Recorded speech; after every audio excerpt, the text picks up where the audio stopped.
সবাইকে শ্রদ্ধা জানিয়ে আজকের অনুষ্ঠান শুরু করছি। আজকে বাবার 35তম মৃত্যুবার্ষিকী। এই দিনটা প্রতি বছরই কিছু না কিছু করতে পারি, কিন্তু এই বছরে এটা একটু অন্যরকম হয়ে গেল। কিন্তু আমি এটাকে একটা খুব ভালো দিক দেখতে পাই, কারণ আপনাদের কোনো কথাবার্তা তো কখনো আমরা রেকর্ডও করিনি, কিছু করিনি। এটা থাকলেও আমাদের কাছে আমাদের সঙ্গীত ভবনের একটা সংরক্ষণ এবং সঙ্গীত ভবনের একটা আহ কি বলবো, শক্তি বলবো আমি। আপনাদের কথাগুলো আমি জানি আমাদের জন্য আশীর্বাদ এবং শক্তি হিসেবে কাজ করবে। তো আপনারা সবাই আমার সালাম গ্রহণ করবেন। আমি সবাইকে সালাম জানাচ্ছি। আর প্রথমেই আমি আমার মনু কাকু, আমাদের মনু কাকু, উনি 50 সালে আর্য সঙ্গীতে শিখতে এসেছিলেন বাবার কাছে। কিন্তু আমার জন্ম হচ্ছে 57 সালে। সে 50 সালে উনি এসেছিলেন। তখন আমরা 57 সাল না, আমি যখন আরো বড় হয়েছি, 4-5 বছর হয়েছে, তখন কিন্তু আমরা মনু কাকুর কথা শুনতাম। মানে এরকম উনি এত বড় একজন মানুষ, আমাদের দৃষ্টিতে মনু কাকু অসাধারণ মানুষ। আজকে মনু কাকুর কাছ থেকে আমরা কিছু শুনবো। মনু কাকু। হ্যাঁ, মতিউল ইসলাম। ধন্যবাদ কাবেরী। আমি কিছু কিছু কিছু কিছু বলবো এখন, কিছু বলা হ্যাঁ বলেন, জি বলেন। আচ্ছা, আমি 1946 সালে ম্যাট্রিক পাস করার পর আমি কলকাতা চলে যাই ওখানে পড়াশোনা করবার জন্য, উচ্চশিক্ষার জন্য। কিন্তু 1947 সালে দেশ বিভাগের পর আমি চট্টগ্রামে চলে আসি এবং সেখানে গভর্নমেন্ট কলেজ অফ কমার্সে ভর্তি হই। চট্টগ্রামে আমি থাকতাম পাথরঘাটা এলাকায় গঙ্গাবাড়িতে। চট্টগ্রামের সাংস্কৃতিক পরিবেশ ছিল সমৃদ্ধ। তখনকার দিনে চট্টগ্রামে দুটি সঙ্গীত প্রতিষ্ঠান ছিল, একটি হলো আর্য সঙ্গীত, আরেকটি হলো সঙ্গীত পরিষদ। এছাড়া পাড়ায় পাড়ায় মাঝে মাঝে গানের অনুষ্ঠান হতো। পাথরঘাটায় সমীরণ সেন বলে এক ভদ্রলোকের নেতৃত্বে প্রায় সঙ্গীত সভা বসত এবং সুযোগ পেলেই আমি এইসব অনুষ্ঠানে গিয়ে গান শুনতাম। মাঝে মাঝে কলকাতা থেকেও নাম করা গায়ক গায়িকারা আসতেন এবং বড় বড় অনুষ্ঠানে গান গাইতেন। তাদের গান শোনার সুযোগ আমার পেয়েছে। এছাড়া রবীন্দ্রসঙ্গীতের একজন নামকরা শিল্পী কলিম শরাফি, নাম শুনছেন আপনারা, কলকাতা থেকে চট্টগ্রাম চলে আসলেন। আমরা মুগ্ধ হয়ে ওনার গান শুনতাম। কিন্তু নিজে যে আমি গান শিখবো সেটা কখনো চিন্তা করিনি। পড়াশোনার চাপ ছিল খুব বেশি, সারাদিন কাজ করতাম এবং সন্ধ্যায় ক্লাস করতে হতো। তবে 1950 সালে বিকম পাস করার পর পড়াশোনার চাপ অনেকটা কমে গেল এবং তখনই আমি গান শিখবার কথা চিন্তা করলাম এবং কাবেরীর বাবা প্রিয়দের রঞ্জন সেনগুপ্ত গান শেখার মাস্টার হিসাবে নিয়োগ দিলাম। উনি গঙ্গাবাড়ির বাসায় এসেই আমার গান শেখাতেন। উনি ছিলেন একজন মেধাবী গায়ক এবং যে গানটি আমি প্রথম শিখলাম সেই গানটি হলো রবীন্দ্রসঙ্গীত এবং তার কথাগুলো এখনো আমার মনে আছে। কথাগুলো হলো, ফাগনেরও নবীন আনন্দে গান খানি গাছিলাম ছন্দে ছন্দে, দিল তারে বনবিথি কোকিলের কলগীতি ভরে দিল বকুলের গন্ধে। এছাড়াও আরো কয়েকটি রবীন্দ্রসঙ্গীত শিখলাম, যেমন রোদন বারে বসন্ত, আমি চিনি গো চিনি তোমার ইত্যাদি। প্রিয়দেবাবুর একটা বড় গুণ ছিল যে উনি স্বরলিপি দেখে গান শেখাতেন। আমি তখন থেকেই স্বরলিপি থেকে গান তোলা শিখি এবং এখনো কোনো নতুন গান শিখতে হলে আমি স্বরলিপি অনুসরণ করি। 1952 সালে আমি চট্টগ্রাম থেকে লাহোরে গিয়ে সিভিল সার্ভিস কলেজে একাডেমিতে জয়েন করলাম। সেখানে আমি একাডেমির অনুষ্ঠানে রবীন্দ্রসঙ্গীত শোনাতাম আমাদের পশ্চিম পাকিস্তানের সহকর্মীদের। কাবরির মা বনবিথি সেনগুপ্তা খুব গুণী মহিলা ছিলেন। উনি খুব সুন্দর সিতার বাজাতেন। আমি এখনো গানে চর্চা করি এবং কয়েকটি গানের সিডিও করেছি। আমি যে প্রথম সিডি করি সেখানে কয়েকটি পুরনো দিনের গান ছিল। সে গান শুরু করবার প্রথমেই আমি প্রিয়রঞ্জন সেনগুপ্তকে স্মরণ করি। আমাদের অফিসের একজন কর্মচারী কাবেরীকে চিনতেন এবং তিনি কাবেরীকে আমার সিডির কথা বললেন। সে থেকে শুরু হলো কাবের সঙ্গে আমার আবার পরিচয়। আমি আমার বক্তব্য আর দীর্ঘায়িত করব না। কাবেরীকে এবং আপনাদের সবাইকে ধন্যবাদ দিয়ে আমি আমার বক্তব্য শেষ করছি। ধন্যবাদ। ধন্যবাদ কাকা, আপনি অনেক কষ্ট করে বসতে হয়েছে আমি বুঝতে পারছি। বলো, আমি সাউন্ডটা আউট হয়ে গেছে। সাউন্ড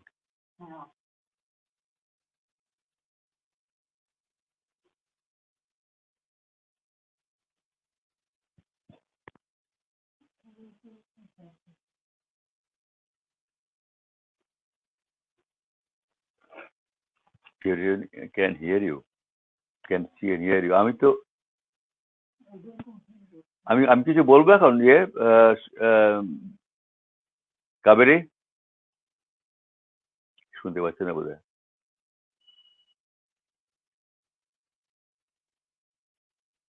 কি হলো?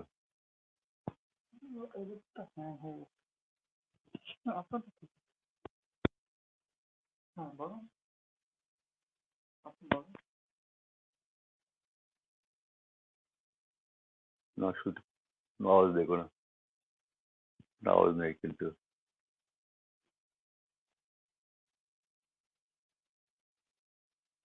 আমি কিন্তু শুনতে পাচ্ছি না কিছু।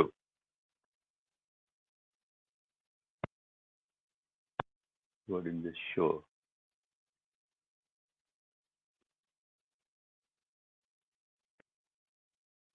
আপনি লাইভে আছেন? হ্যাঁ, আপনি লাইভে আছেন? আমি কি করবো? গাই বলবো?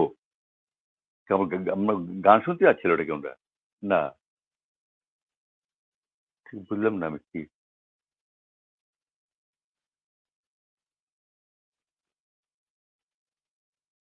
আমি কিছু শুনতে পাচ্ছি না কিছু। No sound.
জি কাকা, এটা হ্যাঁ বলো।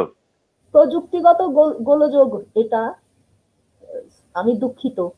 আহ, একটা মেয়ে চট্টগ্রামে খুব ভালো গায়, ওরা বেশ নামকরা, মার্গারেট সাহা।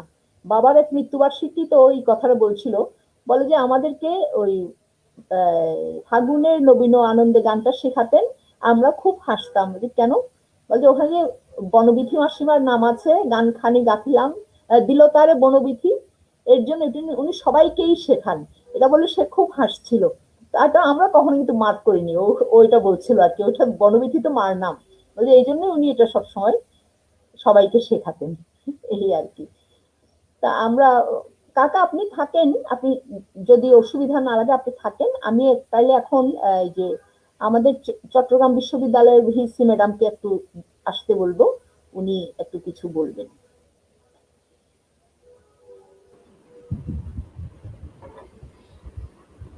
আহ, শুভ সন্ধ্যা কাবেরী। একটু আগেই আমি একজন আহ, গুরুজনের কথা শুনলাম, উনি সম্ভবত মনু ভাই। তো আমি আসলেই প্রিয়দা রঞ্জন সেনগুপ্ত আমাদের সঙ্গীত গুরু, এবং যিনি অনেক গুণে গুণান্বিত। তার মৃত্যুবার্ষিকীতে শ্রদ্ধা জানিয়ে কিছু বলতে পেরে আমি নিজেকে খুব ধন্য মনে করছি। আমাদের মধ্যে যারা ছিলেন সে প্রথম দিকে, যদিও তখন একটু পরিবেশ ভালো ছিল, সঙ্গীতের পরিবেশ ছিল, বিভিন্ন অনুষ্ঠানাদির পরিবেশ ছিল। আমি অনেক আগের কথাই বলছি, আমাদের ছেলেবেলার কথা। সেই সময় প্রিয়দা রঞ্জন সেনগুপ্তের মতো শিক্ষকরা একটা পরিবেশ তৈরি করে গেছেন ছাত্রছাত্রীদের মাধ্যমে, বিভিন্ন বন্ধু বান্ধবদের মাধ্যমে, এবং তিনি নিজে যা জেনেছেন, নিজে যা আয়ত্ত করেছেন, তা তিনি তার গুণগ্রাহীদের মাঝে ছড়িয়ে দিতে চেয়েছিলেন। একটি বর্ণাঢ্য জীবন প্রিয়দা রঞ্জন সেনগুপ্ত বাবুর। তিনি গ্রামে জন্মেছিলেন, গ্রামে জন্মেই তিনি কষ্টের মধ্য দিয়ে জীবন অতিবাহিত করেছেন। অর্থাৎ তার পিতা ছিলেন না, মাতা ছিলেন না। সে গ্রামে থেকে, বোয়ালখালীতে থেকেই তিনি লেখাপড়ার সাথে সাথে সঙ্গীত সাধনা করেছেন, সঙ্গীত শিখেছেন, বিভিন্ন কাজকর্ম করেছেন। এরই মধ্যে তিনি বিবাহিত হলেন, তার স্ত্রী মারা গেল, তিনি আবার চট্টগ্রাম শহরে চলে আসলেন। এখানে এসে তিনি আর্য সঙ্গীতের সাথে সম্পৃক্ত হলেন। আমি যতদূর জানি আর্য সঙ্গীত তাদের হাতেই তৈরি করা। তো সেখানে তিনি ছিলেন। ইতিমধ্যেই তিনি আবার, আমরা যতদূর জেনেছি, তিনি মিয়ানমারে চলে গেছেন তখনকার রেঙ্গুনে। চট্টগ্রামের লোকজন কিন্তু বেশিরভাগই রেঙ্গুনে যেতেন। মাঝখানে যেটা কলকাতা ছিল, কলকাতায় তখন একটা ইনকামের পথ, সংস্কৃতির পথ এরকম ধরা হতো। এখন যেমন ঢাকা কি করা হয়, তখন চট্টগ্রাম থেকে বেশিরভাগ লোকজনই রেঙ্গুনে যেতেন। তার ভাগ্য পরিবর্তন আমরা জেনেছি, তার বড় ভাইও সেখানে ছিলেন। তার বড় ভাইয়েরও নানা গুণ আছে।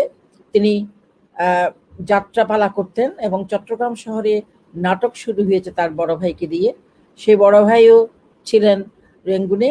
তারা সেখানে কষ্ট করে নিজেকে প্রতিষ্ঠা করেছিলেন, কারণ তৎকালীন মিয়ানমারে শুধু সঙ্গীত দিয়ে প্রতিষ্ঠা হওয়া অনেক বড় কষ্টের। কিন্তু আমরা তার জীবন কাহিনী জানতে গিয়ে জেনেছি প্রিয়দা রঞ্জন বাবু সেখানে একজন অ্যান্থনি গোমস নামে একজন পর্তুগিজ খ্রিস্টানের কাছে বাঁশি শিখেছিলেন, ক্লারিনেট যেটা বলে। এবং তিনি এই যে বিভিন্ন গুণ তার মধ্যে ছিল, সেটিকে কিন্তু তিনি নিজস্ব করে রাখেননি, ছড়িয়ে দিতে চেয়েছেন। তিনি সেগুলি সুধীজনের মাধ্যমে সেটি বিকশিত হতে দিয়েছেন, এবং তিনি ছাত্রছাত্রীদের মধ্যে সেটিকে তিনি গ্রহণযোগ্য বলে গ্রহণ করার জন্য ছাত্রছাত্রীদেরকে তিনি আহ্বান জানিয়েছেন। আমরা জেনেছি তিনি এসরাজ বাজাতেন, আমি নিজেও দেখেছি এসরাজ বাজাতেন তিনি। তিনি পাখোয়াজ বাজাতে শিখেছিলেন, তবলা বাদক ছিলেন তিনি, খুব নাম করা। এবং শেষ দিকে আমরা তাকে কিন্তু সেতারিয়া বলে চিনতাম। এই বহুদা গুণ বিশিষ্ট এই মানুষটি এক সময় চট্টগ্রাম শহরের সঙ্গীত পিপাসু ছাত্র ছাত্রী এবং সুধীজনদের হৃদয় কেড়েছিলেন। আমাদের কাছে তিনি সারা জীবন নমস্য হয়ে থাকবেন। আমার একটি কথা মনে আছে, আমার মনে হয় ৮০-র দশকের দিকে হবে। আমরা তখন ছোট, খাস্তগিরি স্কুলে পড়ি। একবার আমরা একটু বেড়াতে বেরিয়েছিলাম। প্রবর্তক সঙ্গে আমরা স্থলপদ্ম দেখব, এজন্য আমরা গিয়েছিলাম। স্থলপদ্ম দেখতে দেখতে আমরা খুব হলুদ সোনালি ফুল দেখে আমরা প্রিয়দারঞ্জন বাবুর বাড়ির সামনে এসে গিয়েছিলাম।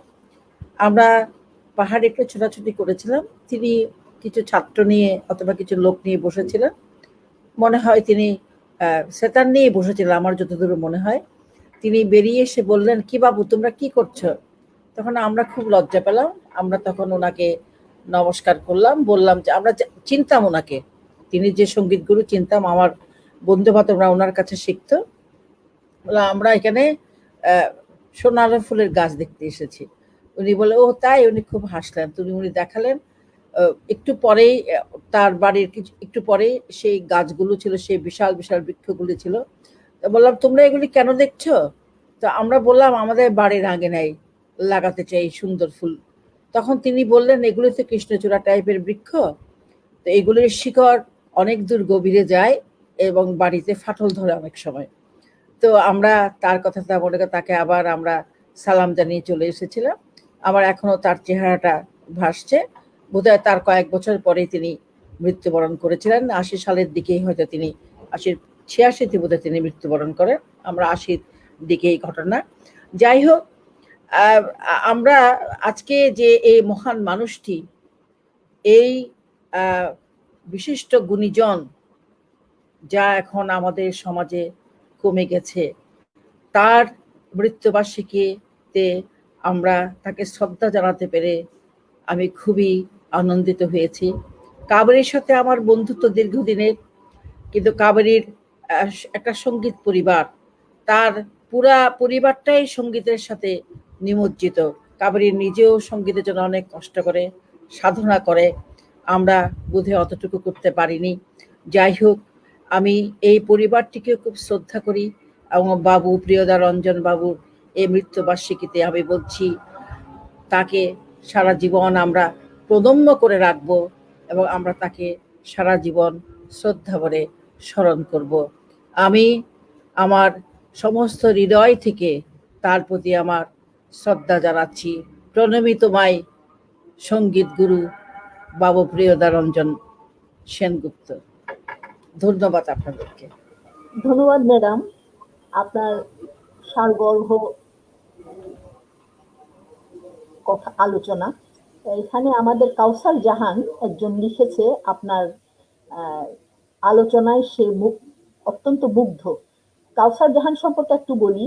কাউসার জাহান বাবা যেদিন মারা গেল ৯ জানুয়ারি সকালে মারা গেলেন। ও ক্লাস করতে এসেছিল।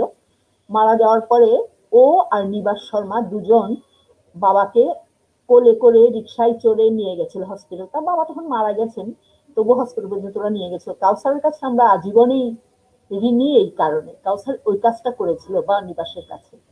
যা হোক ম্যাডাম, আপনাকে অনেক ধন্যবাদ, আপনি সময় নষ্ট করে এসেছেন। এবার আমি আমাদের মাসির সাথে আমার মায়ের অনেক বন্ধুত্ব ছিল। শ্রমিক ভবনের ছাত্রী ছিলেন, বাবার ছাত্রী। কোহিনুর নবী মাসিমাকে একটু আসতে বলি। আপনারা সবাই জানেন কোহিনুর নবী কত গুণী মহিলা চট্টগ্রামে। আমি ওনার পরিচয় কি বলবো। কাবেরী, তোমাকে ধন্যবাদ। উপস্থিত সুধী মণ্ডলী, আজ আমরা প্রয়াত প্রিয়দারঞ্জন সেনগুপ্তের ৩৫তম প্রয়াণ দিবস উপলক্ষে আয়োজিত আজকের এই স্মরণ সভায় সবাইকে স্বাগত জানাচ্ছি। আজ আমরা এমন একজন শিল্পের সাধক সম্পর্কে কথা বলতে যাচ্ছি, যিনি চট্টগ্রামের সঙ্গীত জগতে সঙ্গীত শিক্ষার প্রচার এবং প্রসারে অগ্রণী ভূমিকা রেখেছেন। যখন চট্টগ্রামে সঙ্গীত এবং বাদ্যযন্ত্র শিক্ষার কোনো প্রতিষ্ঠান ছিল না, তখন প্রয়াত প্রিয়দারঞ্জন সেন গুপ্ত এ ব্যাপারে অগ্রণী ভূমিকা রাখতে এগিয়ে আসেন এবং উনি এ ব্যাপারে সর্বভাবে সফল হয়েছেন। উনার ত্যাগ, নিষ্ঠা এবং পরিশ্রমের ফসল হিসাবে আমরা এই সঙ্গীত ভবন পাই। আমিও এই সঙ্গীত ভবনের একজন ক্ষুদে শিক্ষার্থী হিসাবে আজও গর্ব অনুভব করি। সে ভবনের হাত ধরে চট্টগ্রামের অনেক গুণী শিল্পী শিল্পের অঙ্গনে নিজেদের প্রতিষ্ঠিত করতে পেরেছেন এবং চট্টগ্রামের মুখ উজ্জ্বল করেছেন। এর পিছনে প্রয়াত প্রিয়দারঞ্জন সেনগুপ্ত এবং ওনার যোগ্য সহধর্মিণী প্রয়াত বনবীতি সেনগুপ্তা, আমাদের প্রিয় দিদিমণি, উল্লেখযোগ্য অবদান রেখেছেন। কবিগুরু রবীন্দ্রনাথ ঠাকুরের কথা রেশ ধরে বলতে হয়, আমার রয়েছে কর্ম, আমার রয়েছে বিশ্বলোক, মোর পাত্র রিক্ত হয় নাই, এই ব্রত বহিব সদায়। প্রয়াত প্রিয়দরঞ্জন সেনগুপ্তের কর্ম, উনার নিষ্ঠা, উনার আন্তরিকতা আর চেষ্টার ফলে আমাদের মাঝে বেঁচে থাকবেন। আমি ওনার বিদেহী আত্মার শান্তি কামনা করছি এবং পরিবার পরিজনের সুস্বাস্থ্য এবং সমৃদ্ধি কামনা করছি। সবাইকে আন্তরিক শুভেচ্ছা ও ধন্যবাদ জানাচ্ছি, বিশেষ করে কাবেরীকে ধন্যবাদ। মাসি, অনেক অনেক ভাল লাগলো যে আপনি কষ্ট করে এসেছেন। অনেকদিন আপনার সাথে যোগাযোগ নেই, কিন্তু শেষ পর্যন্ত হলেও আপনাকে পেয়ে গেলাম। আপনি আমাদের জন্য, সবার জন্য আপনার স্নেহ রাখবেন। আপনারা থাকলে আমার খুব সাহস লাগবে। আমারও তো বয়স হয়ে আসছে, আমিও তো আস্তে আস্তে চলে যাবো, তা আপনারা সবসময় সাথে থাকবেন। এবার আমি ডাকবো আমাদের প্রিয় ভাই মহিউদ্দিন ভাই। মহিউদ্দিন ভাই যে কথাটা একটা বলেন, মহিউদ্দিন ভাই একটা সুন্দর কথা বলেন। মহিউদ্দিন ভাই যে ওস্তাদজি যার মাথায় হাত বুলিয়ে দিয়েছে তাকে তো কোনোদিন ফিরে যেতে হয় না, এগুলো সবগুলো মাথায় হাত বুলিয়েছে বলে এগুলো এত বড় হয়েছে। তো মহিউদ্দিন ভাইকে বলবো যেন মহিউদ্দিন ভাই কিছু বলে। ধন্যবাদ কাবেরী। আমি অসুস্থ, বিছানায় আছি, তবু আমার সৌভাগ্য যে আমার অন্তরের অন্তঃস্থ থেকে যে উস্তাদজিকে আমি সবসময় সেবা করতাম, যার কাছ থেকে কিছু পাওয়ার জন্য। আমার খন্ড খন্ড সঙ্গীত শিক্ষা হলেও কিন্তু আমি সঙ্গীত ভবন সম্বন্ধে বলতে গেলে অনেক কিছু বলতে হবে। আমি বলবো, কিছু সংক্ষেপে বলবো। তাহলে আজকের এই দিনে আমি ওস্তাদজিকে, আমার ওস্তাদজিকে শ্রদ্ধা নিবেদন করে শুরু করছি। যে আমার ওস্তাদজি আমার কাছে কি ছিলেন সেটা কাবেরী তুমি ভালো করে জানো, যে আমি কিভাবে ওনার সান্নিধ্যে পেয়েছিলাম, কখনো গোপনে আসতাম, কিভাবে তার কাছ থেকে আমি কিছু নেওয়ার বুদ্ধি করতাম। তো যাই হোক, আমার পেশাগত কাজ, আমি গান লিখি, সুর করি, এবং গান লেখা সুর করলেও যে তার ভেতরে কিছু সঙ্গীতের তাত্ত্বিক জিনিস জানতে হবে, এটা উচিত, যারা গান করে উচিত। তো সেদিকে আমার সৌভাগ্য, তাদের সাথে আমার পরিচয় ঘটে কোনো একটা শুভ লগ্নে। আমি ভবনে আসা যাওয়া করি প্রায় ধরুন 71 পরে। মাঝখানে আমার খন্ড খন্ড একটু বিচ্ছিন্ন হয়ে গেছিলাম ঢাকাতে থাকার পর, আবার আমি লিঙ্ক হই।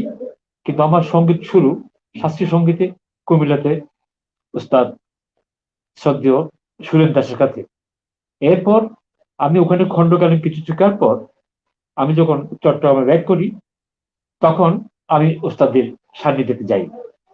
উনি আমাকে কিভাবে সঙ্গীতকে গোছাতে হয়, একজন সুরকারের কাছে যে অনেক কিছু, তার লয়কারী, তবলার ছন্দ, বিকরণ, বিভাগীয় কিভাবে ঢুকাতে হয়, বিভাগীয় কাজগুলো উনি আমাকে বোঝাতেন। তারপর আমি ওখানে ওনার হাতেই তবলাটা আবার হাতে করে নিই। তারপর উনি আমাকে নিজের মতো করে তবলার কৌশলাদি, হস্তপার, ফিঙ্গারিং সবকিছু আমাকে একদম নিজের সন্তানের মতো করে আমাকে উনি বুঝিয়ে দিতেন, আমি গ্রহণ করতাম। এগুলো আমি আজ ওই সম্বল নিয়ে আমি কাজ করে যাচ্ছি, ওস্তাদজি দেওয়া সে সম্বল। ওস্তাদজি কে আমার এমন একটা জিনিস দেখলাম, আমি চট্টগ্রামে আনাচে কানাচে আমি মাসিক সঙ্গীত পত্রিকায় কাজ করতাম, ঢাকা থেকে আমি চট্টগ্রাম প্রতিনিধিত্ব করতাম ওই বই। কিন্তু আমি দেখেছি, আমি অনেক সঙ্গীত অঙ্গনে আমি বিচরণ করেছি, যেহেতু কোথায় কি হচ্ছে না, কিন্তু আমি ওস্তাদজির মতো এত পঞ্চমুখী সঙ্গীত পাণ্ডিত্য, যাকে বলা হয় কেউ ওস্তাদ বলা হয়, কেউ পণ্ডিত বলা হয়, কিন্তু ওঠার মৌখিক কোনো কথা নয়। ওস্তাদের কাছে যে পাণ্ডিত্য ছিল, একদম একটা নিরহংকার মানুষ যাকে বলা হয়, এবং এত কিছু আমি আর কোথাও পাইনি। আমি বুঝতে পেরেছিলাম এখানে আমার সঙ্গীত শিক্ষার একমাত্র উপায়, ওস্তাদজির হাত আমি ছাড়বো না। আমি ছাড়িনি যতদিন উনি জীবিত ছিলেন, ওনার কাছে ওনার সাথে পেয়েছি। কাবেরীরা তখন ছোট, আবার এখন বড় হলাম, এখনো আমি সঙ্গীত ভবনের সাথে আমি লিঙ্ক, কারণ সঙ্গীত ভবন আমার একটা সঙ্গীত তীর্থস্থান। এটা আমি বারবার বলে যাই, কারণ সঙ্গীত ভবনের আসা যাওয়া আমার, যদি আমার আসা যাওয়া না হতো, তাহলে অনেক গানের আমি সঙ্গীত ভবনেই করেছি। এবং উস্তাদ যে আমাকে সাহস দিতেন, রাগ প্রধান গান লিখ, সুর কর। কারণ কাবেরী বেতারে একমাত্র শিল্পী ছিল যিনি রাগ প্রধান গান করতেন। তো আমাকে কাবেরীকে নিয়ে 4-5 বছর উস্তাদ আমাকে সাহস দিল, আমি লিখলাম, এবং টিন করার যে কৌশলগুলো সবগুলো কিন্তু উস্তাদ আমাকে একদম হাতে কলমে বলা যায় শিখিয়ে দিয়েছেন। তো যাই হোক, আজকে এটা আমি প্রাণ ভরে বলি। আর একটা কথা, সেটা হলো আমার মাসিমা আমাকে খুব আদর করতেন, এবং এখানে ঘরের মতো আমি চা নাস্তা করছে, আমরা আড্ডা মারতাম। এখানে কোনো, এর আগে যারা বক্তারা ওস্তাদের সম্বন্ধে যা বলেছেন, এটা দীর্ঘ বলা হয়ে গেছে। ওখানে ওস্তাদিকে আমি ওখানে আর যাচ্ছি না। আমি বলবো যে একটা প্রশ্ন আছে এখানে, যে সঙ্গীত ভবন এইভাবে পড়ে থাকতে পারে না। আমি চাই এই সঙ্গীত ভবনের উপরে একটু কারো কারো কুনজর আছে, হ্যাঁ, অশুভ দৃষ্টি পড়েছে। আমি চাই সঙ্গীত ভবনকে আমাদের সংস্কৃতি মন্ত্রণালয়ের নজর আসুক, একটা পাকা দাঁড়ানো হয়ে যাক। এটা আপনারা সবাদের কাছে আমার দাবি। হল সঙ্গীত ভবন যেন একটা নিরাপত্তামূলক ভাবে থাকতে পারে, এবং কোনো ধরনের জন্য হেজিটেশন না থাকে, যাকে বলা হয়। তো সঙ্গীত ভবনের এই জিনিসটা আমি চাচ্ছি সরকারি নজর পড়ুক, এবং সঙ্গীত আমার ওস্তাদজিকে যদি আমরা স্মরণ করে বাঁচিয়ে রাখতে চাই, তাহলে সঙ্গীত ভবনকেও বাঁচিয়ে রাখতে হবে। ওস্তাদজিকে যদি আমরা শ্রদ্ধা করি, সঙ্গীত ভবনের জন্য আমরা দেখতে হবে। অতএব আমরা চাই আমাদের সরকারের নজর পড়ুক, সঙ্গীত ভবনের এই কুদৃষ্টি থেকে মুক্তি দেওয়া হোক, এবং সঙ্গীত ভবন একটা পাকা দালান হোক, নিজস্ব একটা ভবন হোক, এবং নিজের অধিকার এখানে মুখ করুক। এটা আমার প্রথম দাবি থাকবে সবার কাছে, যারা আজকে সাক্ষাৎকার দিচ্ছেন, তারা যারা ওস্তাদের কথা বলছেন, ওস্তাদিকে বাঁচিয়ে রাখার জন্য এর থেকে আর কোনো উপায় নেই। সঙ্গীত ভবন বাঁচুক, ওস্তাদের নাম থাকুক, ওস্তাদি সঙ্গীত ভবনের নামের সাথে বাঁচিয়ে থাকবে। আমরাও যতদিন বাঁচিয়ে আছি, আমরা ততদিন ওনার কথা বলতেই হবে। আর দিবস বাদ দিয়েও আমরা কিন্তু আমার ওস্তাদজিকে সারাদিন স্মরণ করি। আমি এক বছরে একবার এই দিবস নিয়ে অত আলোচনা হতে পারে, আলোচ্য বিষয়ে আলোচনা হতে পারে, এটাও দরকার আছে, কিন্তু আমি আমার ওস্তাদজিকে সারাক্ষণ বলা যায়, যখন আমি কোনো গান টিউন করি, যখন বসি, ওনার নাম নিয়েই আমি হারমোনিয়ামে হাত দিই, এবং এতে আমার যে ভক্তি দেওয়া হয় সে আমি গানে দিয়ে থাকি। এই তারপর আরেকটি কথা আছে এখানে, আমি কিন্তু আগে বলেছি আমি সঙ্গীত ভবন থাকছি না, সঙ্গীত ভবনের সাথে আমি এখন লিঙ্ক আছি, কাবেরী জানে, এবং কাবেরীর সাথে আমার এখনো লিঙ্ক আছি, এবং আগামী থাকবো। এই আশা রেখে ওস্তাদজিকে অরের আমার শ্রদ্ধা জানিয়ে আমার কথা আমি এখানে শেষ করলাম। ধন্যবাদ মহিউদ্দিন ভাই, আপনি এত অসুস্থ শরীর নিয়ে অনেক কথা বলতে হলো আপনাকে। আপনার কথা বলতে গেলেই ওই কথাটাই মনে হয় যে বাবা বলছিল, মহিউদ্দিন তুমি একটু চেষ্টা করো না রাগ প্রধান, কারণ রাগ প্রধান গানের লেখা নিয়ে বড় ঝামেলা হতো, তখন আপনি অত গান লেখা শুরু করেননি, কবিতা লিখতেন। বাবা বলতেন মহিউদ্দিন করো, আপনি বলে ওস্তাদজি কি করব বলতে বলতে, কিন্তু বাবা সত্যি আপনি রাগ প্রধান গান লিখলেন, এবং আপনার রাগ প্রধান গানগুলো সেরা হয়ে রইল। যা হোক, এবার আমি বলবো আমাদের স্যারকে। স্যার হলেন সিকান্দার স্যার, চট্টগ্রাম বিশ্ববিদ্যালয়ের ডিন ছিলেন, এবং উনি বাংলা স্টাডিজ এর সভাপতি। আমি ওনাকে বলবো উনি যেন কিছু বলেন। উনি আমাদের গার্ডিয়ান, নিয়মিত আমাদের খোঁজ খবর রাখেন, এবং আমাদের একটা ভালোবাসার জায়গা আছে ওনার সাথে। ওনার ছেলেটা খুবই ভালো গায়, কিন্তু ছেলেটাকে উনি গান করাতে পারেন না, খুব মন খারাপ ওনার। তো আশা করি ওনার ছেলেও এক সময় ভালো গাইবে। আজকের এই মহতী অনুষ্ঠানে আমি সঙ্গীত ভবনের প্রতিষ্ঠাতা অধ্যক্ষ উস্তাদ প্রিয়দয়ারঞ্জন সেনগুপ্তকে শ্রদ্ধা ও ভালোবাসায় স্মরণ করছি। এতক্ষণ ধরে উস্তাদজির উপর যারা আলোচনা করেছেন তারা কোনো না কোনো ভাবে এই প্রিয়দয়ারঞ্জন সেনগুপ্ত এবং তার প্রয়াত স্ত্রী বনবীতি সেনগুপ্তের সাথে এবং সঙ্গীত ভবনের সাথে তারা ওতপ্রোতভাবে জড়িত বা সম্পৃক্ত ছিলেন। কিন্তু আমি ব্যক্তিগতভাবে প্রিয়দয়ারঞ্জন সেনগুপ্ত বা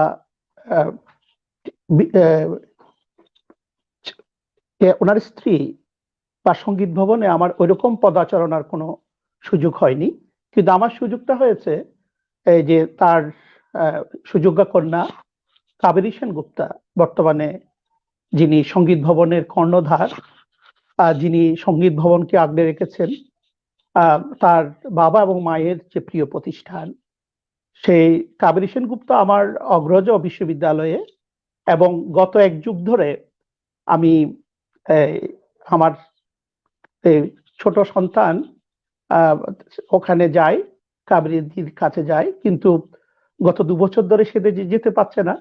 তারপরেও আমি এই সঙ্গীত ভবনের সাথে আমার একটা আর্থিক সম্পর্ক যেটা সৃষ্টি হয়েছে এবং আমি খবরাখবর রাখার চেষ্টা করি এবং আমি খুব সঙ্গীত ভবনের খুব পাশাপাশি আমি আমার নিবাস।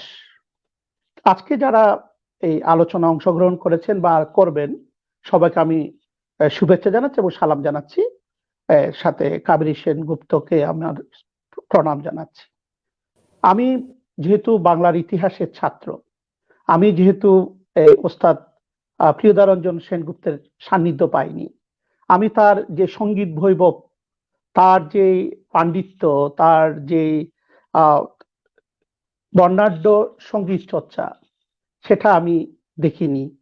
কিন্তু তার যে দীর্ঘ জীবন, প্রায় 84 বছরের জীবন, এবং আমাদের মাননীয় উপাচার্যের কাছ থেকে আমি শুনেছি জীবনের বিভিন্ন চড়াই উতরাই পার হয়ে তিনি এই পর্যায়ে এসেছেন এবং সঙ্গীত ভবন প্রতিষ্ঠা করেছেন।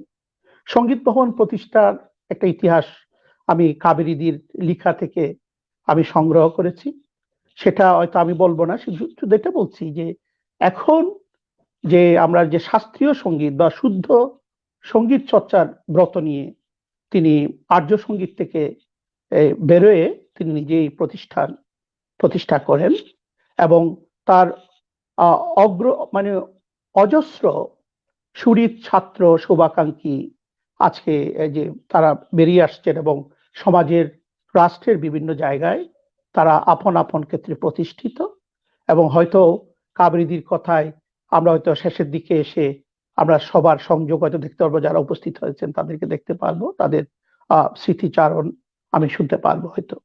আমি আজকে যে কথাটা বলতে চাই সেটা হচ্ছে সঙ্গীত ভবন যখন প্রতিষ্ঠা হয় 1966 সালের সেপ্টেম্বর মাসে, 26শে সেপ্টেম্বর, ঠিক তার 3 মাস আগে আমাদের যে বঙ্গবন্ধু শেখ মুজিবুর রহমান তিনি যে পূর্ব বাংলা বা বাংলার সাহিত্য শাসনের জন্য, স্বাধিকারের জন্য তিনি 6 দফা প্রবর্তন করেছিলেন এবং সে থেকে পূর্ব বাংলা বা পূর্ব পাকিস্তান একটা উত্থাল আন্দোলনের দিকে যাচ্ছিল। আমি যা দেখেছি সঙ্গীত ভবনের শিক্ষায় এবং প্রবর্তের সঙ্গে সাথে এটা কাছাকাছি হওয়াতে, পাদদেশে হওয়াতে, এবং চট্টগ্রাম মেডিকেল কলেজের অনেক ছাত্র তারা সঙ্গীত ভবনে যারা ছাত্র ছিল তারা দেখেছি 1969-70 সালের দিকে সঙ্গীত ভবনে তারা এসছেন। তারা নজরুল সঙ্গীত, রবীন্দ্রসঙ্গীত, শাস্ত্রীয় সঙ্গীত শেষে দিদি লিখছেন যে স্মৃতিচারণে তারা আমার সোনার বাংলা, আমি তোমায় ভালোবাসি, সব সময় এই গান দিয়ে তারা তাদের পাঠ শেষ করতেন। এবং এমন সময় গেছে যে তারা একটা বাংলাদেশের পতাকা নির্বাচন করে সেটাও ছোট একটা পতাকাও ওখানে টাঙিয়ে দিতেন। এই অর্থে এটা বলছি যে সঙ্গীত ভবনে শুধু শাস্ত্রীয় সঙ্গীত বা শুদ্ধ সঙ্গীত চর্চা করেন নাই, সঙ্গীত ভবন দেশমাতৃকার মুক্তিযুদ্ধের প্রস্তুতি পর্ব অংশগ্রহণ করেছে। শেষের দিকে দিদি আরো স্মৃতিচারণ করেছেন, তারা যখন তাদের যে শিক্ষক যে শহীদ আফসার উদ্দিন সাহেব, দিদি শিক্ষক এবং প্রবর্তক সংঘের প্রতিষ্ঠাতা, তারা যখন মুক্তিযুদ্ধের সময় শহীদ হন এবং অনেকে শহীদ হন, তখন তারা বাধ্য হয়ে তারা দেশ ত্যাগে বাধ্য হয়েছিল। এবং দেশ ত্যাগের সময় তারা যখন সোনামুড়া, ত্রিপুরার সীমান্তের কাছাকাছি, আগরতলার কাছাকাছি তারা যখন অবস্থান করছিলেন, ওখানেও দেখছি প্রিয়দা রঞ্জন সেনগুপ্ত পণ্ডিত সুদিন দাসের সাথে তিনি দেশাত্মবোধক সঙ্গীত রিহার্সাল করছেন। এই অর্থে মানে আমি এটা বলছি যে শুধু তার প্রতিষ্ঠানে নয়, সোনার বাংলা তারা বাজাচ্ছে বা গাচ্ছে এটা না, তারা দেখছি যে তারা যখন দেশ ত্যাগ করছে ওখানেও তার একটা আবেদন, তার একটা দেশপ্রেম, সেটাও আমরা দেখছি। অতএব তারা দেশ যখন স্বাধীন হয় আবার তারা প্রত্যাবর্তন করেন, আবার এই সঙ্গীত ভবনের কাজ শুরু হয় এবং 1971 থেকে 1986 সাল পর্যন্ত প্রিয়দা রঞ্জন আরো 2 দশক, যে প্রায় 2 দশক, 66 থেকে 86, তিনি 2 দশক আরো বেঁচে ছিলেন এবং তিনি এই সঙ্গীত ভবনকে তিনি আরো অগ্রগতির দিকে নিয়ে গেছেন এবং তার অজস্র গুণগ্রাহী এবং কিছুক্ষণ আগে দেখলাম যে মনু কাকু বা এই যে মহিউদ্দিন ভাই, আমাদের প্রিয় ভাবি, আমাদের মিসেস নাভি, আমাদের শিরিন আপা বলছেন তারা যে তার যে সবক, তার যে চেষ্টা, তার সাধনা এবং এর হাত ধরে তার মৃত্যুর পরে, তিনি প্রয়াত হওয়ার পরে তার সুযোগ্য স্ত্রী তার কাবেরীদির মা, তিনি এই এটা আগলে রেখেছেন এবং পর্যায়ক্রমে এই সঙ্গীত ভবন আজকে এই জায়গায় এসে দাঁড়িয়েছে। কিন্তু কাবেরী সেনগুপ্ত যেটা বলছেন এবং মহিউদ্দিন ভাই যেটা বলছেন, মহিউদ্দিন বলছে সঙ্গীত ভবন এখন কিছুটা জীর্ণ শীর্ণ, কিন্তু কাবেরীদি বলছে সঙ্গীত ভবনের ছাত্র কম, সঙ্গীত ভবন কিন্তু ছাত্র কম হলেও তার গুণগ্রাহী বেশি। যারা সঙ্গীত ভবনের সাথে একবার আসে তারা সঙ্গীত ভবনকে কখনো ভুলতে পারেন না। ওই অর্থে সঙ্গীত ভবনের যে প্রাচুর্য, ইমারত, সে কি নাই। কিন্তু আমি আজকে বলতে চাই, শিরিনাপা চমৎকার ভাবে বলছে, শিরিনাপাকে দেখছি আজকে ইমারত নাই, কিন্তু আমি দেখছি সঙ্গীত ভবন আজকে তার প্রায় 60 বছরের কাছাকাছি দাঁড়িয়ে সঙ্গীত ভবন আছে ট্রেজার অফ মিউজিক, তার মিউজিকের ট্রেজারে পরিণত হয়েছে। মহিউদ্দিন ভাই যে কথাটা বলছেন সেটা হচ্ছে যে আজকে তথ্য প্রযুক্তি আর এই যে ভার্চুয়াল জগতের যে সঙ্গীত, ক্লাসিক্যাল সঙ্গীত, সেটার অবস্থানটা কি হবে, কতটুক যাবে। কিন্তু আমরা ধরেন চট্টগ্রামকে বলা হয় বিপ্লব তীর্থ, চট্টগ্রামকে বলা হয় আমাদের যে সংগ্রামের শহর, কিন্তু কবি অরুণ দাশগুপ্ত বলেছেন চট্টগ্রামকে কিন্তু সঙ্গীত তীর্থ বলা হয়। কিন্তু এই সঙ্গীত তীর্থ বলার কারণ হচ্ছে আর্য সঙ্গীত, সঙ্গীত ভবন বা এরকম কয়েকটি সঙ্গীত প্রতিষ্ঠার কারণে, সঙ্গীত ভবনের প্রতিষ্ঠার কারণে, আর্য সঙ্গীতের কারণে, সঙ্গীতের এই শুদ্ধ সঙ্গীত চর্চার প্রতিষ্ঠানগুলোর অবস্থানের কারণে আমার মনে হয় চট্টগ্রামকে তিনি অরুণ দাশগুপ্ত বলেছেন যে সঙ্গীত তীর্থ। আর দিদি বলেছেন এই সঙ্গীত ভবনে এসেছেন অনেকের পদধূলি পড়েছে, যেরকম অজয় চক্রবর্তী, পণ্ডিত অজয় চক্রবর্তী, ডক্টর সঞ্জিদা খাতুন, তারপরে হচ্ছে professor Anisuzzaman, professor Jamal Nazrul Islam, professor অনুপম সেন, কবি অরুণ দাশগুপ্ত। এবং এছাড়াও সঙ্গীত ভবন আমি যা দেখেছি, একেবারে গত বছরও সঙ্গীত ভবনের একটা অনুষ্ঠানে, উচ্চাঙ্গ সঙ্গীতের একটা অনুষ্ঠানে আমি দেখেছি এই সাবেক ভারতীয় মাননীয় হাই কমিশনার বিভা গাঙ্গুলি দাস, তার সাথে আমি অনুষ্ঠানে যোগ দেওয়ার সুযোগ হয়েছে, কয়েকজন ঘরোয়া একটা অনুষ্ঠানে। এরকম আরো অনেক ভারতীয় মহামান্য হাই কমিশনার এখানে আসছেন। চট্টগ্রামে যারা ভারতীয় ডেপুটি হাই কমিশনার আছেন, তাদের অ্যাটাচমেন্ট, তাদের একটা স্নেহ ভালোবাসায় সঙ্গীত ভবন এখনো আছে। অতএব আমি এখানে বলবো যে সঙ্গীত ভবনের জন্য এই প্রিয়দা রঞ্জন সেনগুপ্ত, তার যে অবদান সেটা আমরা স্মরণ করব। এবং রবীন্দ্রনাথ ঠাকুরের যে মৃত্যুঞ্জয়ী কবিতায় তিনি বলছেন যে মানুষ মৃত্যুর চেয়ে বড় নয়, কিন্তু আমি মৃত্যুর চেয়ে বড়। অতএব আমরা এতক্ষণ পর্যন্ত যে আলোচনাগুলো দেখছি বা সামনে দেখব, সে আলোচনায় এটা প্রতিবাদ যে প্রিয়জারঞ্জন সেনগুপ্ত সত্যি মৃত্যুর চেয়ে বড় হয়ে গেছেন। এবং আমরা বিভিন্ন ওস্তাদের কথা শুনি, বড় বড় পণ্ডিতের কথা শুনতে চাই, বড় বড় প্রতিষ্ঠানের কথা শুনতে চাই, কিন্তু আমরা আমাদের এই কাছের প্রতিষ্ঠান, আমাদের এই সঙ্গীত ভবন, এই প্রতিষ্ঠানের গুণগান আমাদেরকে গাইতে হবে। রবীন্দ্রনাথ ঠাকুরের একটা কবিতা, সেটা স্ত্রীলিঙ্গ কবিতা, সে থেকে আমি একটা কথা বলছি যে তিনি বলছেন আমরা অনেক সময় বের করে অনেক পাহাড় পর্বত আমরা দেখতে যাই, অনেক সময় নষ্ট করি, কিন্তু আমার কাছের আমার 2 কোষ দূরের যে একটা ধানের শীষের উপর একটি শিশির বিন্দু আমরা দেখতে পাই না, সেটাই আমরা দেখতে চাই। সেরকম একটি শিশির বিন্দু আমাদের সঙ্গীত ভবন। আমি সঙ্গীত ভবনের ঔজ্জ্বল্য কামনা করি, কাবেরী সেনগুপ্তকে তার দীর্ঘায়ু কামনা করি, এবং সঙ্গীত ভবনের সাথে যারা আছেন তাদের সহযোগিতায় সঙ্গীত ভবন ভবনের ইমারত না হলেও যে কথা বলছিলাম যে মিউজিকের ইমারত হবে, এই কথা বলে আমি প্রিয়দারঞ্জন সেনগুপ্তকে আবার শ্রদ্ধার সাথে স্মরণ করে আমি শেষ করছি। এবং যদি বাংলাদেশ সরকার, আমি একটা আবেদন রাখতে চাই, এটা কতটুকু হবে আমি জানি না, যে এখন অনেককেই তো বাংলাদেশ সরকার বিভিন্ন ভাবে পুরস্কৃত করেন, কিন্তু প্রিয়দারঞ্জন সেনগুপ্তকেও সরকার ইচ্ছে করলে তার মুক্তিযুদ্ধের যে অবদানগুলো আছে, আমি তাকে মুক্তিযুদ্ধ বলবো কিনা জানি না, মুক্তিযুদ্ধের সংগঠক বা তার যে প্রাথমিক পর্যায়ে তিনি যে সোনার বাংলার কথা বলছি, তার সঙ্গীত ভবনে এটা গাওয়া হতো, বাজানো হতো, এবং তিনি শেষের দিকে গিয়ে সীমান্তেও রিহার্সাল করেছেন দেশাত্মবোধক গানের, এবং তার অনন্য অবদানের জন্য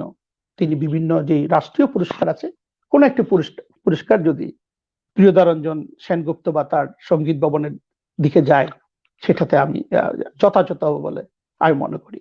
সবাইকে ধন্যবাদ। ধন্যবাদ স্যার, আপনি অনেক পড়েছেন বুঝতে পারছি।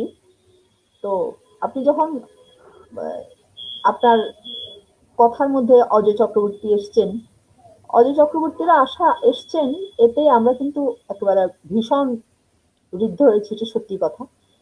তার সাথে শুভেন্দু মাইতি এসছে, আপনার মনে আছে কিনা জানি না, গত আমাদের 50-51 বছরে কামাল লোহানী এসেছিলেন আমাদের।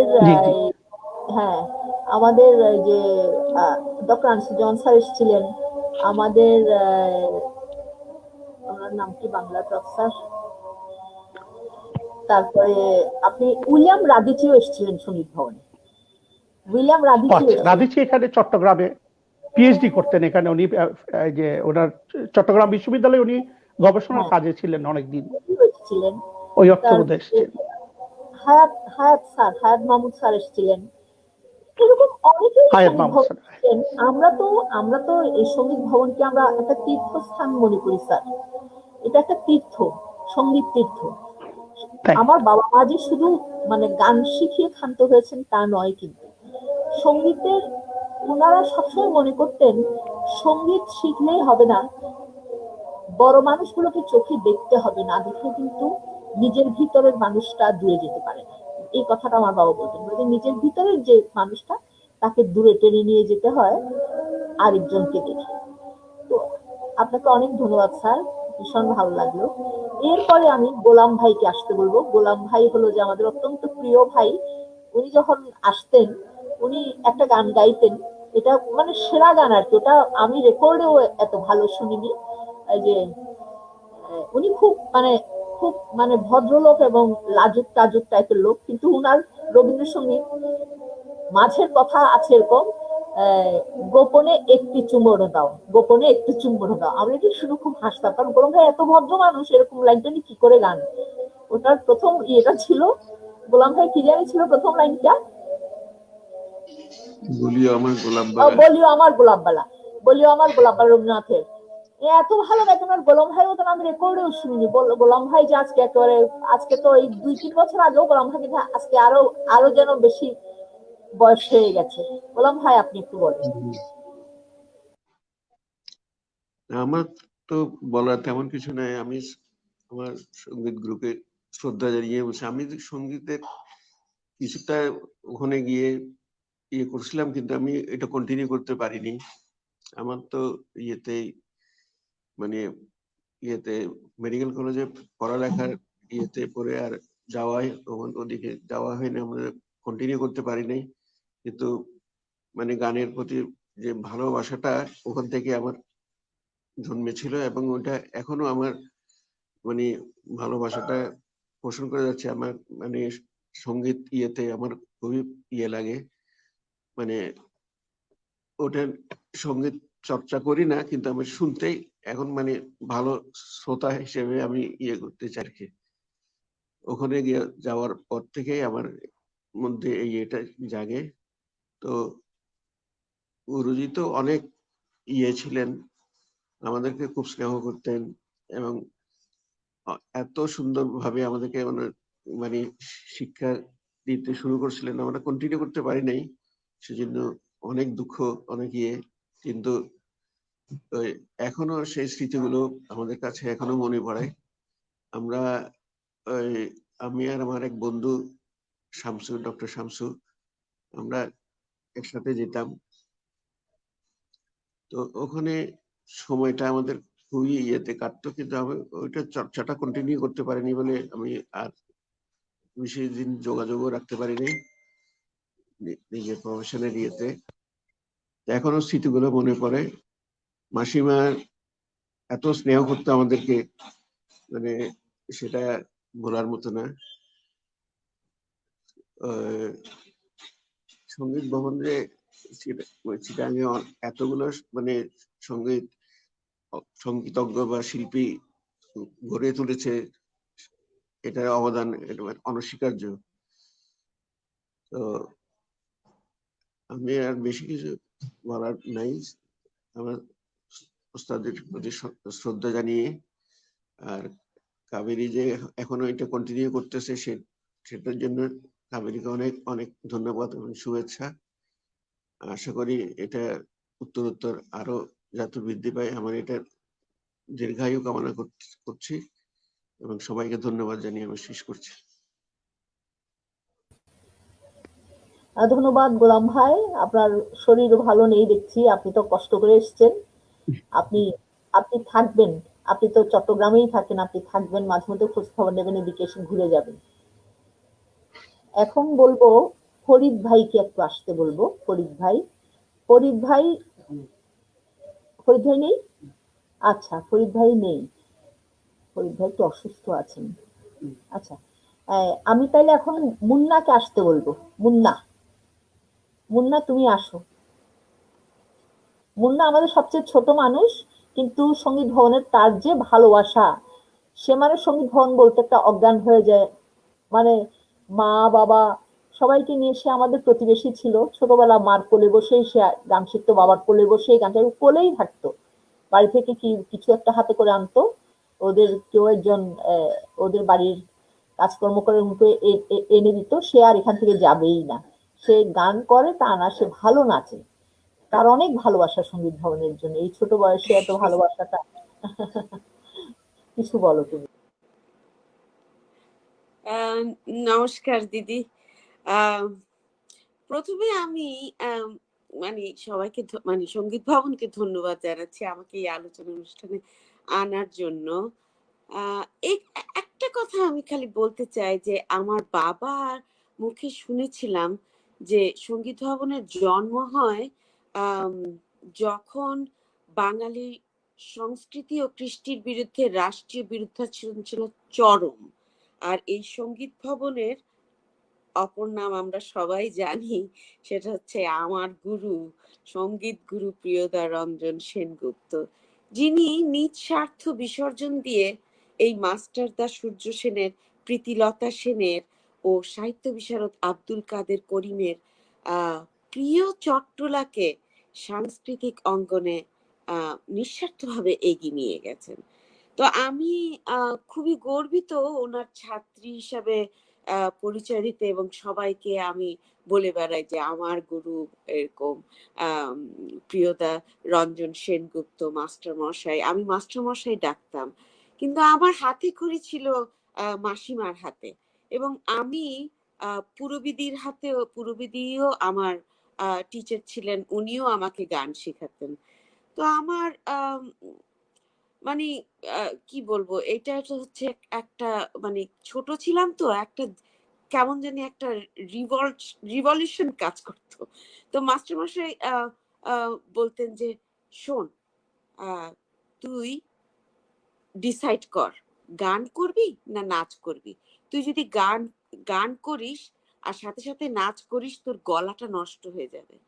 কিন্তু মানে মেয়ে তো সুন্দর, মানে এই কাজল লাগানো, লিপস্টিক লাগানো, এইগুলার জন্য মানে একদম পাগল হয়ে যেতাম। তখন ভাবলাম যে ধুর, মাস্টারমশাই যে কি বলে, নাচটা কত ভালো। তো কিন্তু এখন আমি অনেক রিপেন্ট করি এই চিন্তা করে যে গানটা আসলে সারা জীবন ধরে রাখতে পারতাম আরো ভালোভাবে। এখনো করি না যে তা না, কিন্তু নট টু দ্যাট এক্সটেন্ট। আমি মানে নাচটাকে এখন পর্যন্ত ধরে রেখেছি, কিন্তু আমি তো আর বেশি দিন নাচতে পারবো না, এটা তো বয়সের অনেক ফ্যাক্টর আছে, তারপরে শরীরেরও ফ্যাক্টর আছে। কিন্তু আমি এই কথাটা মাস্টারমশাইয়ের অনেক, আমি মানে মনে মনে অনেক রিপেন্ট করি। আরেকটা ছোট কথা আমার আর না বললেই নয়। তো আমি তখন সেকেন্ড গ্রেডে উঠেছি। তো আমাদের পরীক্ষা, ফাইনাল পরীক্ষা, মানে মিউজিকে। তো আমাদের মাস্টারমশাই আমাকে বললেন, এই একটা রাগ প্র্যাকটিস করে আসিস তো। তো আমি মনে মনে ভাবলাম যে কোনটা করব। তারপর আমার মাস্টারমশাই বললেন যে, আচ্ছা, এই একটু রাগ ভৈরবীর দিকে যাইস। তো এইভাবে বললেন উনি। তো আমি বাসায় এসে চিন্তা করলাম, না, রাগ ভৈরবী আমার না। আমি তৈরি করলাম রাগ ভীম পলাশী, যা যা রে আপনে মন্দির বা। তো ওটা করার পরে, তারপরে তো উনি তো আর জানেন না যে আমি কি গানটা প্র্যাকটিস করে এসেছি। তো এক্সটার্নাল আসছে, সবাই আসছে, তারপরে ওই যে তবলার আমাকে দিতে বললো, কোনটা কোন তাল, কোনটা ফাঁক, এগুলি সব বলতে বললো। তো বললাম। তো পরে গানটাও করলাম, আলাপ দিলাম, এগুলো। It was really hard song, it was really hard raga Bhim Palashi. তখন বুঝিনি, এখন বুঝতে পারি। তো তারপরে উনি যখন আমার পরীক্ষা টরীক্ষা শেষ হয়ে গেল, উনি বললেন, কি রে, তোকে না বললাম ভৈরবী প্র্যাকটিস করে আসতে। যে মাস্টারমশাই, আমার কাছে তো ভীম পলাশীটা বেশি ভালো লেগেছে। তাহলে যে, আচ্ছা যা, এখন দেখ কি পাস। তো আমি অত খারাপ নম্বর পাইনি, কিন্তু মানে সেকেন্ড হয়েছিলাম, এটা আমার মনে আছে। কিন্তু হয়তো রাগ ভৈরবী করলে আমি আরো হতে পারতাম, প্রথম হতে পারতাম। যাই হোক, এভাবে চলে গেল। তখন কত, আমি 7-8 পড়ি। তারপরে আস্তে আস্তে তো গানটাকে ওরকম ভাবে আর নিলাম না, মানে ক্লাসিক্যাল ইয়েটাকে। তারপরে শুরু করলাম নাচ। কিন্তু সঙ্গীত ভবনের সাথে আমার যে আত্মিক সম্পর্ক, সেটা কোনোদিনই যায়নি। ও, আরেকটা কথা আমি বলতে ভুলে গেছি। ওস্তাদজি আবেরিদিকে ডাকতেন আবু। তো ওই থেকে আমরা ওনাকে আবেরি দিয়েই ডাকতাম। ওনার কিন্তু আসল নামটা হচ্ছে কাবেরী। কিন্তু আমরা মানে স্পেশালি আমি ওনাকে আবেরি দিয়েই ডাকি। এবং আমার কাছে মনে হয় আবেরি, ওই মাস্টারমশাইয়ের সেই আবু নামটা আমার কানে ভাসে, কেমন জানি একটা লাগে, অন্যরকম একটা ফিলিংস আসে। তো আবৃত্তির সাথে আমার এখনো সম্পর্ক। তারপর আমি যখন দেশে যাই, আমাদের যে কোনো অনুষ্ঠানে, সঙ্গীত ভবনের যে কোনো অনুষ্ঠানে আমি চট করে একটা নাচ করে দিই। তারপরে এভাবেই চলতে থাকে আমাদের প্রতিটা। এবং কয়দিন আগেও আমি ওনার সাথে যে গানে ওনার সাথে যে হোয়াটসঅ্যাপে কথা বলেছিলাম। তো মানে স্মৃতির কথা, মানে আমি কি বলবো, ভুলতেই পারি না। নুপুরদা, জিকমি জিকমি ছিল আমার কন্টেম্পোরারি। জিকমির কথা মনে পড়ে। আর মাসিমার তো কোলে বসে আমি গান শিখতাম। মাসিমা আমাকে কোলে বসাতে আয় এরকম করে বসিয়ে তারপরে ওনার গান আমাকে গান শেখাতেন।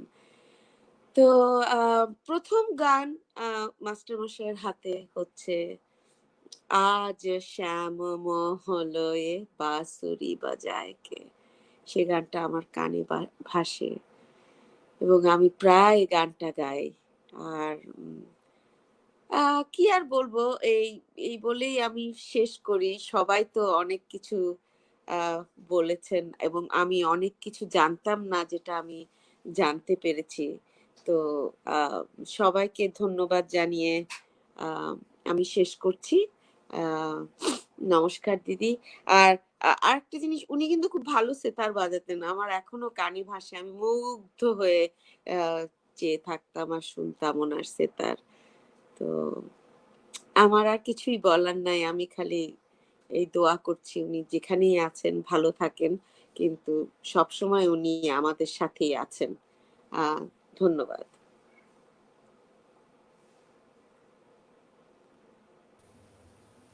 আচ্ছা, মুন্না, খুব ভালো লাগলো। আমার নাম কিন্তু আবুই, আমার নাম আবু আবিরি দিয়ে আমার নাম কারেক্ট।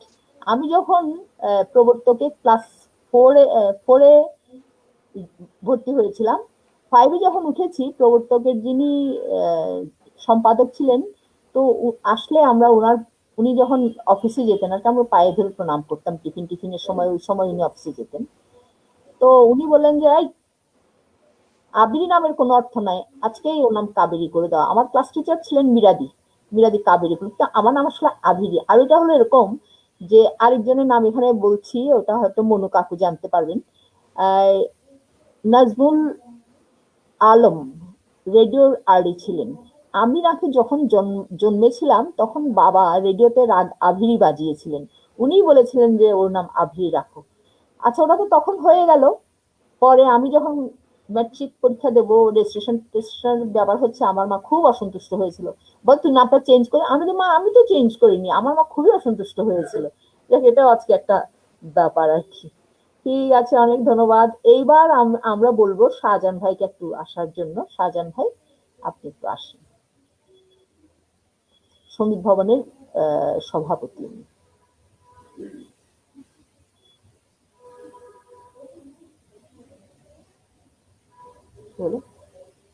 হ্যাঁ, শাহজাহান ভাই, আপনি শুনতে পাচ্ছেন?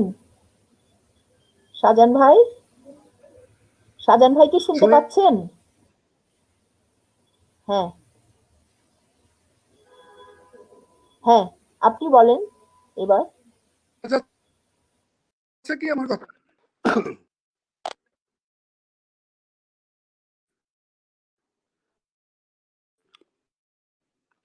আমার কথা শোনা যাচ্ছে? আমার কথা শোনা যাচ্ছে? কি হলো? শোনা যাচ্ছে শাহজাহান ভাই? হ্যালো, শুনতে পাচ্ছি। মিরন একটা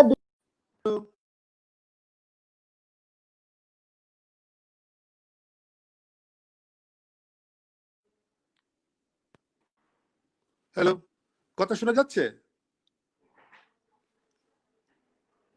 হ্যালো, আমি তো, কথা শোনা যাচ্ছে কি আমার? হ্যাঁ, শুনতে পাচ্ছি।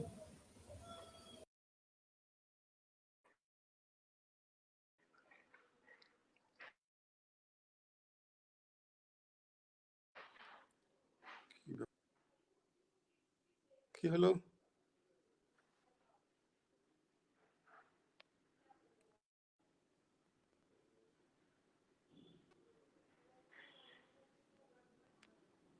হ্যালো হ্যালো,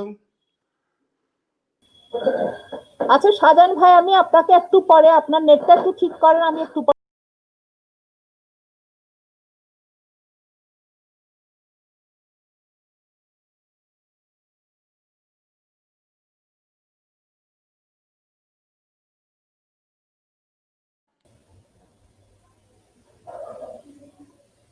আচ্ছা, আমি এবার মিরনকে বলবো। মিলন খুব ছোটবেলায় সঙ্গীত ভবনে এসছে, সেই 80 সালে, তখন মাত্র ম্যাট্রিক পরীক্ষা দিয়েছে আর কি। তার আগে থেকে ওরা বাড়িতেই শিখতো বাবা মায়ের কাছে, আমার বাবা মায়ের কাছে। 80 সালে যখন আসলো, এসে সেই যে সে আসলো, সে এখনো চলছে। সঙ্গীত ভবনের যে এটা কি বিরাট সৌভাগ্য। আমি নিশ্চয়ই কোহিনূর মাসি মনে করতে পারছেন, মিলন আপনাদের বাড়িতে টাড়িতে গেছে ছোটবেলায়, মিলন এখন অনেক বড় হয়ে গেছে। তো এই যে মিলন এখন ভয়েস ট্রেনিং করাচ্ছে সঙ্গীত ভবনে, সে ভয়েস ট্রেনিং এর উপরেই প্রশিক্ষণ নিয়েছে। তো এখন মিলন একটু কিছু বলবে, অল্প কথায় মিলন একটু কিছু বলবে। মিলন একটু লজ্জা পাচ্ছে কথা বলতে সবার সাথে, বলে যে সবাই বড় বড়, আমি কি বলবো। মিলন একটু বলবে। আজকের এই দিনে আমাকে কিছু বলতে দেওয়ার সুযোগ করে দেওয়ার জন্য আমি সঙ্গীত ভবনকে ধন্যবাদ জানাই। আর আপনারা যারা এতক্ষণ বললেন, সবাই আমার নমস্য।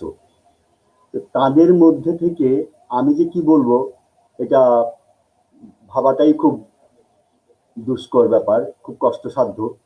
তো ওস্তাদজিকে আমি প্রথম যখন দেখি, আমাদের বাসায় গেছিলেন 1978 সালে আমার বড় বোনকে গান শেখাবার জন্য। সেইভাবেই ওস্তাদজিকে প্রথম দেখা। এত স্বল্পভাষী আর এত মিষ্টিভাষী লোক আমি আমার জীবনে খুব কম দেখেছি। আমি প্রচুর লোকের সাথে আমি যোগাযোগ করেছি বিভিন্ন বিষয় নিয়ে, বিশেষ করে মিউজিক সম্পর্কিত, কিন্তু তার মতো একজন এত মৃদুভাষী লোক আমি খুব কম দেখেছি। তার সাথে আমি সঙ্গীত ভবনে আসি 1980 সালে, তার শেষ পর্যন্ত আমি ছিলাম, কিন্তু তাকে কোনোদিন রাগতে দেখিনি। এই একটা জিনিস আমার কাছে অত্যন্ত চমৎকার এখন মনে হয়। এখন এই বয়সে এসে আমি বুঝতে পারি যে একজন লোক এতটা নির্লিপ্ত কি করে থাকতে পারে। কোনো দায় নেই, কোনো কিছু নেই, শুধু গান শেখানোটাই ওনার মনে হচ্ছে যেন ব্রত, এবং সেটা চললেই চললো। কি খাওয়া জুটলো কি জুটলো না সেটাও তো তার মধ্যে কোনো খুব প্রয়োজনীয়তা বোধ করেছেন এটা মনে হয়নি। এত মৃদুভাষী, এত স্বল্পভাষী। উনি বললেন যে সঙ্গীত জীবনটা আমরা বেছে নিয়েছি, আমাদের দুঃখ কষ্ট নিয়েই থাকবে।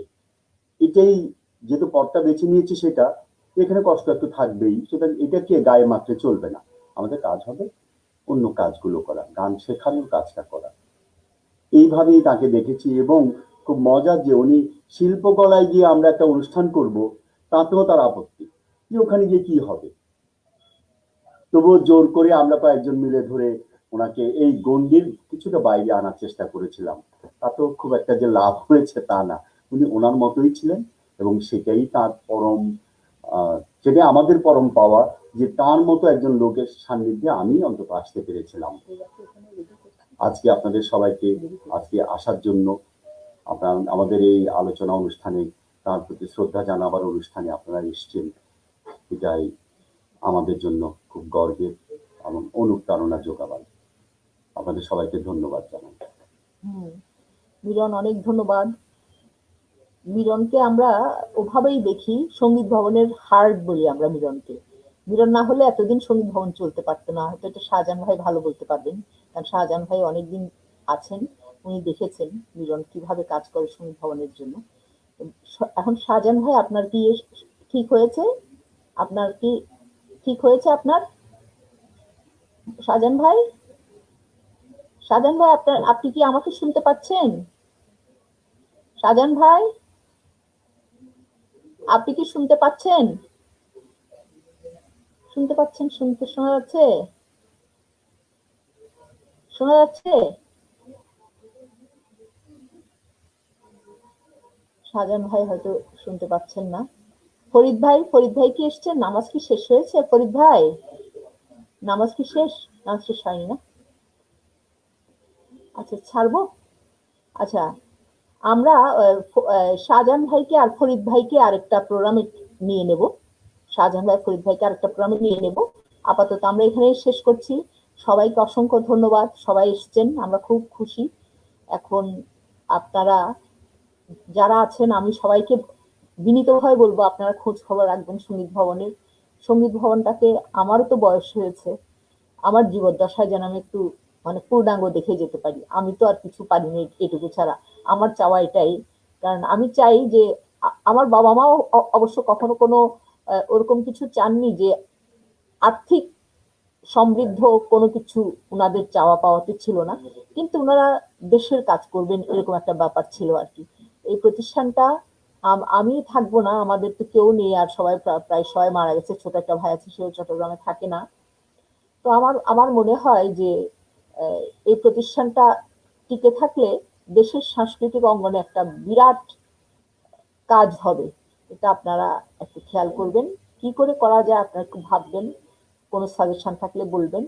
আপনাদের না এই কারণে কিন্তু আপনাদের ডাকা হয়নি, এমনি এখন কথার কথা এটা বলছি।